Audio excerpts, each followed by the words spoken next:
Oh,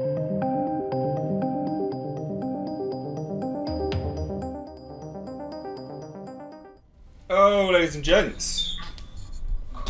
Apparently, Rey had a perfect ending in Star Wars: The Rise of Skywalker. You thought I wasn't gonna do it. You thought I wasn't gonna. I did it. Anyway, it's just an interesting article. I do think it's funny. Like, Daisy Ridley says that Rey had the perfect ending and all this kind of stuff, and there's some speculation on the future. It's all PR pandering, but it's still interesting nonetheless. Also, before we dive into this article's linked down below, ladies and gents. But before we do, a few things. I am now, because it is the season, I've got my Xenomorph sweater, which you can see on the screen now. That's in the Teespring store. I'll leave a link direct to that down below in the description box. It's a horror festive season. 'Tis the season to be filled with your chest bursting, I guess. Chest bursting with horror or joy. Either or. So that's linked down below. Check it. They're only available for a very limited run, and then I take them off the store. Also, guys, I'm still looking for support and pledges for my psychological horror film. So if you didn't know, I made a second film recently. It's a Lovecraftian psychological horror film. You can find a link to the GoFundMe as well as part of the plot and a pitch in the description box. But anyway, let's go. Let's dive into it. Into the Rise of Skywalker. Right. So anyway, like I said, this article is linked down below. Though her time as a Force-sensitive Palpatino descendant has come to a close, Star Wars sequel trilogy star Daisy Ridley hasn't fully detached herself from the Force. I feel that's a little bit disingenuous. It's not her fault. Like, people are gonna, plague her with these questions till the end of time now. It's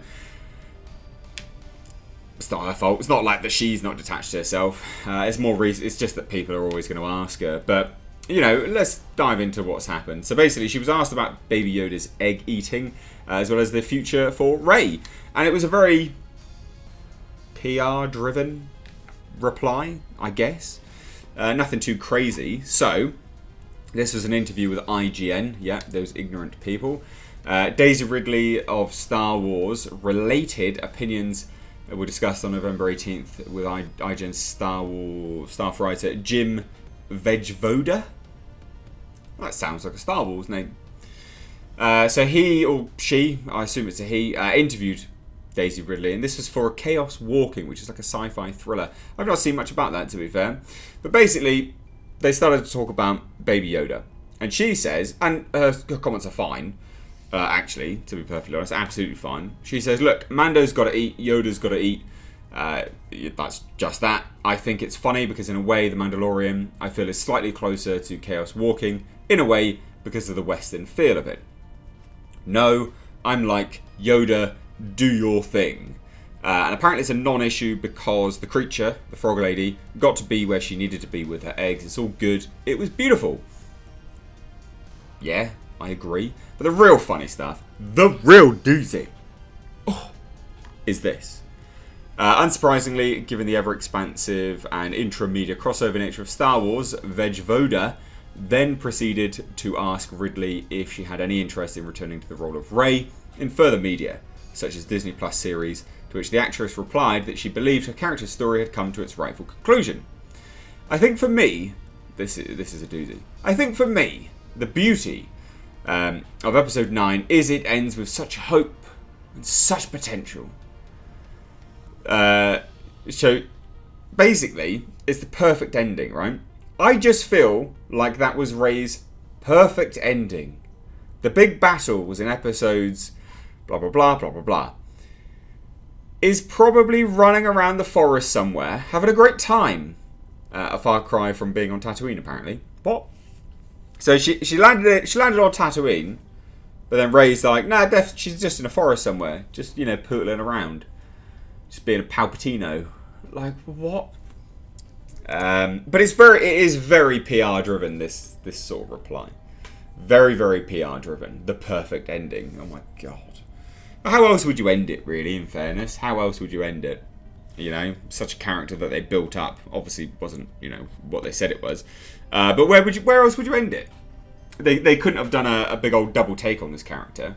So as much as I hate it, I guess it's kind of the right ending for the character. She's not going to turn around and go, I'm Rey Palpatine, is she? Let's be honest. Because they made such a weird and convoluted crap narrative for her. Anyway, so she continues again, and this is so funny.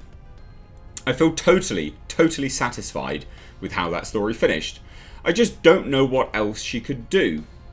I'm sure the writers could have wrote something for her to do. Because she could do everything. I just don't know what else she could do, and I didn't have to do. And that I didn't have to do. Also, there are so many amazing characters in Star Wars that it's sort of an amazing thing. I was watching the new episode of Mandalorian, and it's just like, the places it can go beyond even where it is now is so exciting, and she's right, to be fair. Now, Chaos Walking is actually like, it's a movie with her and Tom Holland. And also Mads Mikkelsen is in there, and that's set to release next year. But anyway, these are always comical. Oh, Jasper, how's it going, mate? What do you think of Daisy Ridley? Do you care? You don't care. So, like, how can you not defend the whole Baby Yoda thing? You've got to defend that. And the whole, perfect ending for Rey. Well, the end has to be perfect for a perfect character, doesn't it? In Star Wars, The Rise of Skywalker. Anyway, not much else really to go into with this. I just thought it was funny. And we can all do a good laugh here and there. So what do you guys think? Again, because the thing is, like I say, it's the perfect ending, or like it's the ending that is kind of right for the character. I don't agree that the character was right in any way, shape or form. So I don't like the ending per se. But I also don't think, like, where else could you go with it? Like, where else could you go with it? Because otherwise you have to do a complete 180, and they weren't ever going to do that. So I'd love to hear your thoughts. So please do let me know down below in the comment section. I'd love to hear it. We have a lot of Star Wars fans here on the channel, so please do let me know down below. If you are new here, please do hit subscribe. Also, like I said at the start, those Xenomorph tees are very, very limited run. They are not available for very long, so if you do want one, it's a Christmas sweater, basically. I can only release them at Christmas time. So go and grab one now. According to Teespring, they should be there in time for the holidays. So check it out. The link is down below. You'll see it. It's like special, like I highlighted it and stuff. As well as the GoFundMe. But anyway, thank you all so much. As always, with Mr. H, give the video a like and share. Take care.